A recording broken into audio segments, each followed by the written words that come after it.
Mula sa naging Facebook post ng Inahin sa Manukan, last night wasn't just a concert. It was a celebration of survival and success.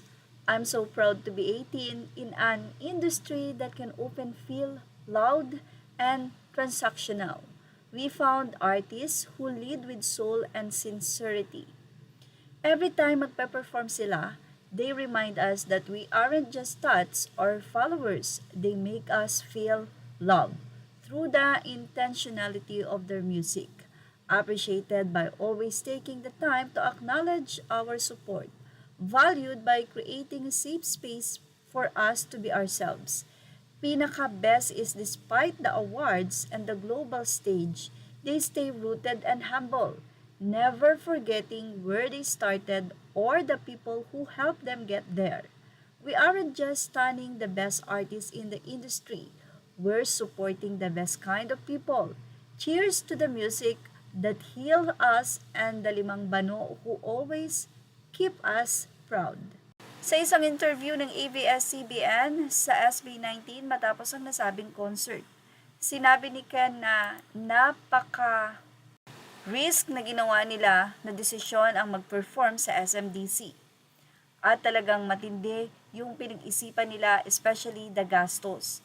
Pero ito ay ginawa nila, ayon nga din kay Stel, hindi para sa kanila din, kundi para sa mga sumusuporta sa kanila dahil ayon kay Ken, alam niya na may napakalalim na samahan between the 18 and SB19. 4 na stages na magkakahiwalay ang ginawa para po sa mga 18. Dahil nga marami ang manunood, hindi lahat mapupuntahan nila. Pati na rin ang napakalalaking LED TV na kung saan minake sure nila na kahit malayo ka pa o bronze ka pa, ay hindi ka left behind. Hindi din para lang sa kanila ang ginawa ng SB19. Ayon kay Pablo, ito ay ginawa rin nila para rin sa Pilipinas. Dahil siguro nga daw kung makikita ito na kaya ng mga Pinoy na gumawa ng isang napakalaking proyekto na tulad nito, ay maraming magkakaroon ng interes para sa musika ng Pilipinas. Ayon kay Pablo, sa nangyaring ito ay kayang-kayang patunayan ng mga Pilipino na kayang-kaya talaga ng Pilipinas ang ganitong kalaking crowd, especially kapag ka-determinado ka.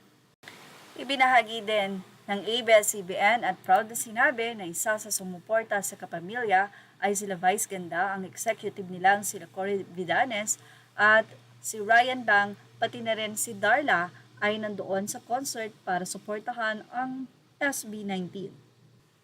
At ayon sa ABS-CBN, ang Pilipinas ang daladalang tatak ng grupo. At yan ang ating Showbiz Now update. Images are all credit to the rightful owners. Thank you for watching Showbiz Now.